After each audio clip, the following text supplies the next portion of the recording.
Welcome to No Excuses. My name is Mary Fran, and this is my place to talk about weight loss, life, fitness, getting my life into the best shape possible, and making me the best me possible. If you are new here, thank you so very much for coming. And if you're returning, thank you also. I love having all of you.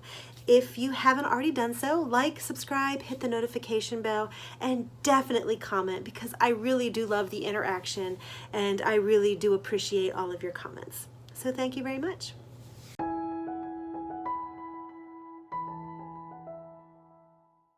So a few weeks ago, I had a really bad week and I felt like giving up. I'll link it in the description below. And I really struggled because I had been trying my hardest to do this.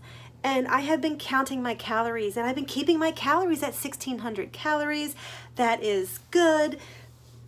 Should be showing me as a loss. Everything has been doing good, but yet my weight goes up. My weight maintains. It's just not happening. And I felt like giving up, but I never did give up.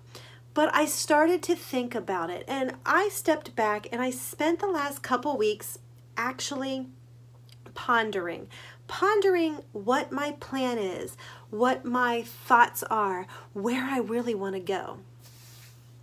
And I came up with a couple different things.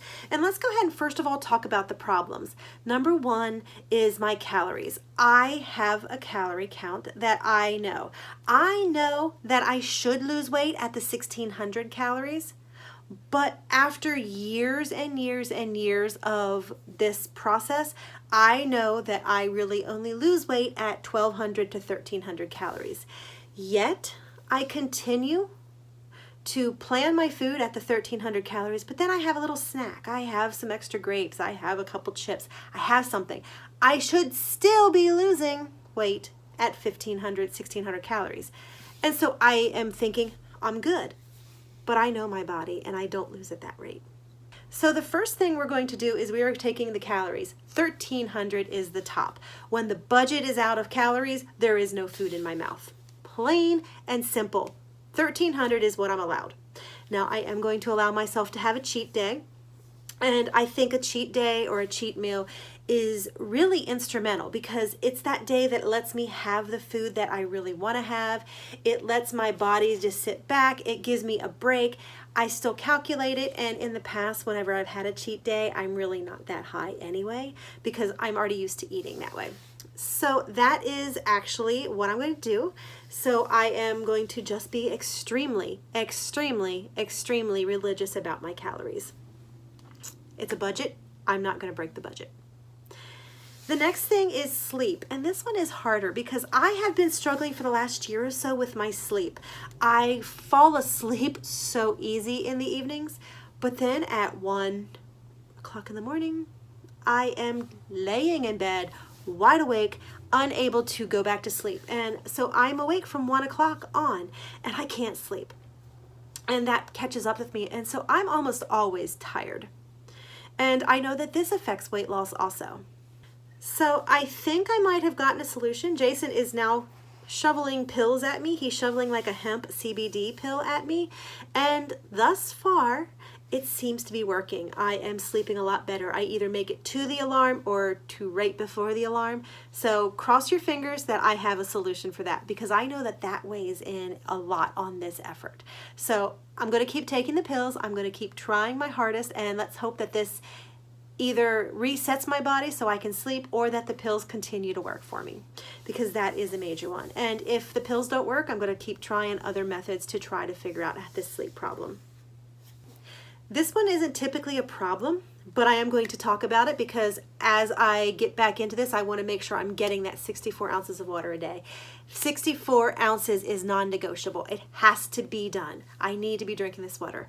If I don't have my 64 ounces in, then I should not be allowing myself to have a flavored water or a diet soda or anything. Plain and simple, 64 ounces before I drink anything else. And that's typically not a problem, but I do want to share that. The last thing is exercise, and I know that my exercise is lacking. We do walk after work, and that is awesome. We do hike a lot on the weekends, and that is awesome. But I'm not doing much else. And at the beginning of September, I was determined I was going to ride my exercise bike 3 times a week, preferably 5, and it was going to be grand. I started out strong. And then life got in the way.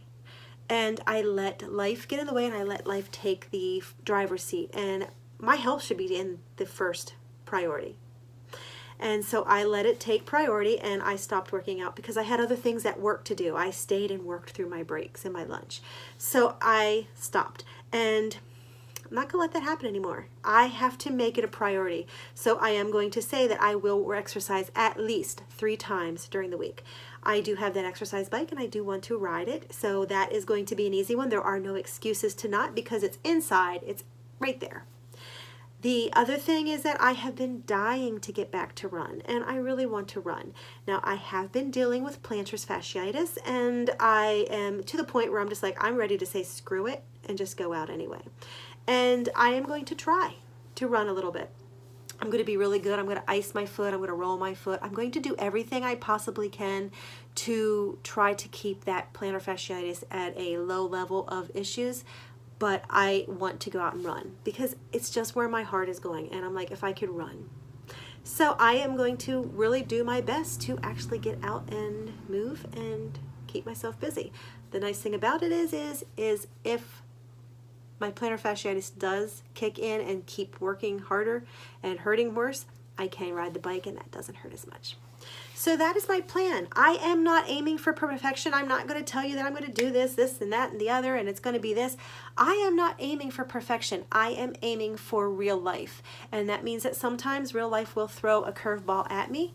And if I say that I'm going to exercise 3 times a week, no ifs, ands, or buts, then if I mess up, and I'm going to feel like a failure. And I don't want that. I want this to be a rolling example of life. And so I am going to focus on this. Now, there is a different caveat that I do want to share, and that I do know that there also could be other issues going on. And I do have a doctor's appointment that I need to set up for later in this year. And so I actually have the stats of what happens when I eat at 1,600 calories, which should be causing me to lose weight. So I have those stats, but now I want to take the stats of what happens when I'm at 1,300, 1,200 calories. What happens when I'm doing that? Because when I go to the doctor, I want to be able to lay out, I'm eating this, this is what happened. I'm eating that, this is what happened. I want to have all of my knowledge and all of my data there so that she can actually see what is happening, what I'm up against. And that way, if I do need some kind of assistance, or if I do need my blood levels checked, which they're going to be checked anyway, but if I do need something extra, she can help me pare it down and try to figure out what the problem is. So this actual next month or so is actually a test, and it's a data gathering, because I might need to see my doctor. I might have a thyroid issue or something. It's not been an issue thus far, but let's make sure it's not an issue now. So I have a plan. I have a really good idea of what's happening, so I am ready to rock this out. So just remember, giving up is the only way you fail. Keep pushing forward, and in the meantime, remember, no excuses.